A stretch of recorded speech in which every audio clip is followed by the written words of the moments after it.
Issue 2, Whitewater watershed. This controversy is becoming too much of a distraction. The president wants to get on with the vital issues facing the American people.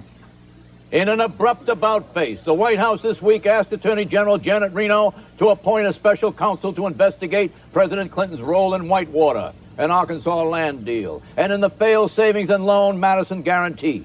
This shift came after 9 Democratic senators, led by Daniel Moynihan, called for a special counsel. Despite her stern resistance to the idea earlier, Reno acquiesced to White House wishes and did so. Sometimes we have to go beyond what is generally appropriate simply to ensure people that we have gone the extra mile. That is why I will begin today considering who to appoint as an independent counsel under Justice Department regulations.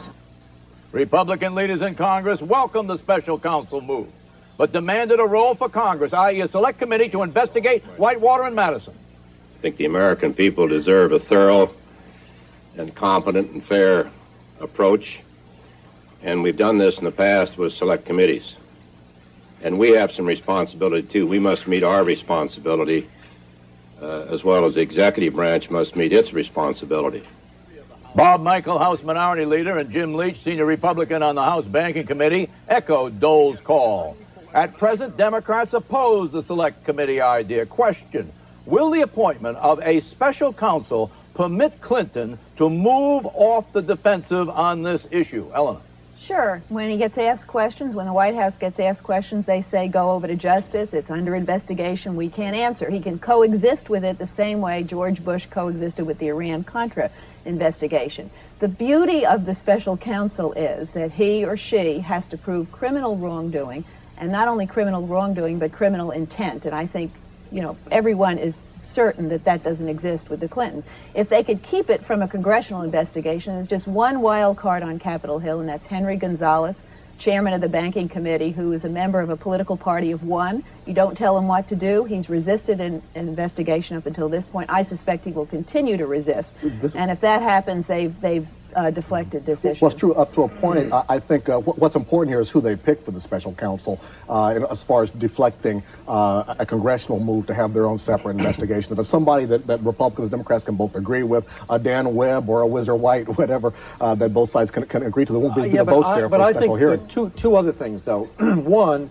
Jim Leach, who's the ranking Republican on the Banking Committee, is into this and is going to pull all the strings that are available. Also, the press has sort of got its teeth into this, too, and can keep, if it can, William Safire and other columnists and people like that, keep developing the worst suspicions about this case. So it's not going to go entirely away. Although you're right, the White House doesn't have to respond to everything. They don't have to respond. I think it'll be largely on ice, which is why the White House asked for a special prosecutor in the first place. But let me respond to something Eleanor said. One, I don't think people are certain that there is no criminal wrongdoing. Basically, and this includes White House aides, people don't know what went on there, period.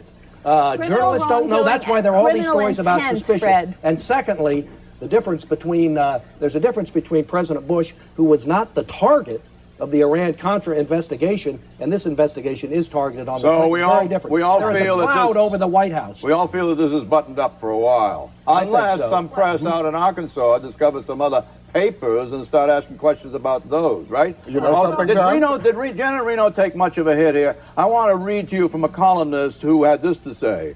Janet Reno, the obliging patsy who had publicly resisted all calls for special counsel, suddenly got new orders and folded like a cheap camera. She reversed course and announced she would appoint just such a special counsel.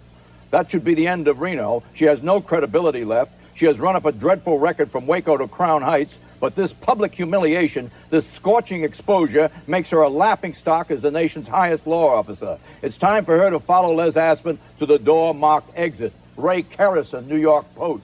What do you think of that? Very minority viewpoint. I mean, she's the most popular member of the cabinet, and the independence that she has shown from this White House stands her in good stead. I mean, I think she comes across. Look, she flipped in a day because the White House said stand on your head. Well, she flipped in the direction of calling in a special counsel. For goodness sakes, that's not flipping. If she resisted it, she'd be in trouble. No, it isn't flipping. No, just a second. She said in a press conference a week ago that the likelihood was that if Congress passed the law that she would appoint a special counsel. Yeah. So she did it in this case in advance, Right. and I think she's in the clear. Right. Exactly. She said she was not going to appoint one on her own because then she said nobody would trust the credibility. Okay. President Clinton had his own take on who is to blame for the Whitewater mess. Basically, the press has editorialized and pressured the politicians into saying, here's a guy that, as far as we know, hasn't done anything wrong. Nobody's ever accused him of doing anything wrong. There's no evidence that he's done anything wrong, but we think the presumption of guilt almost should be on him. He should somehow prove his innocence. I mean, it's a bizarre circumstance. Question, is the president justified in making this charge against the press? I ask you, Clarence, you're a member of the press, a very distinguished one. Nice socks there. Thank you very much. Get close enough on those if we can.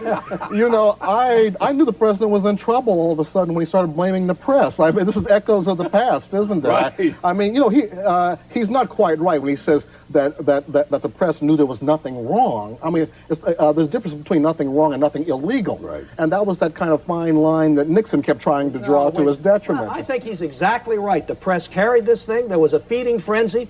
There's no strong evidence against him. I don't know. I don't think most people know what went on there. But the press carried this thing, and the press did. Yeah, but I hate to be in this position, Fred, but there were a number of inconsistencies. We should have a special prosecutor. The press had everything to do with it. And Fred just has put the cloud over the White House, joining thank you. the feeding frenzy. Now he's acting like he had nothing to do with it. I didn't put it there. The press put it there, and the White House put it there by its actions that made people suspicious. The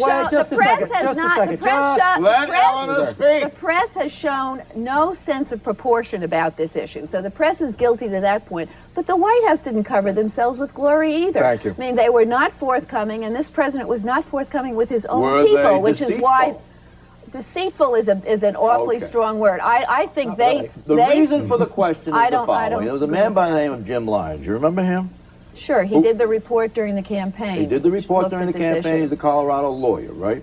He enlisted an accounting firm, McCarthy and Patton, I think it is. A story this week in the Wall Street Journal, broken by the Journal. The accounting firm says that it cannot validate any of the claims that were made on the basis of their reporting at all. He was the one who said, by the way, that Hillary had a passive voice in all of the Whitewater undertakings. But that's been proven to be wrong.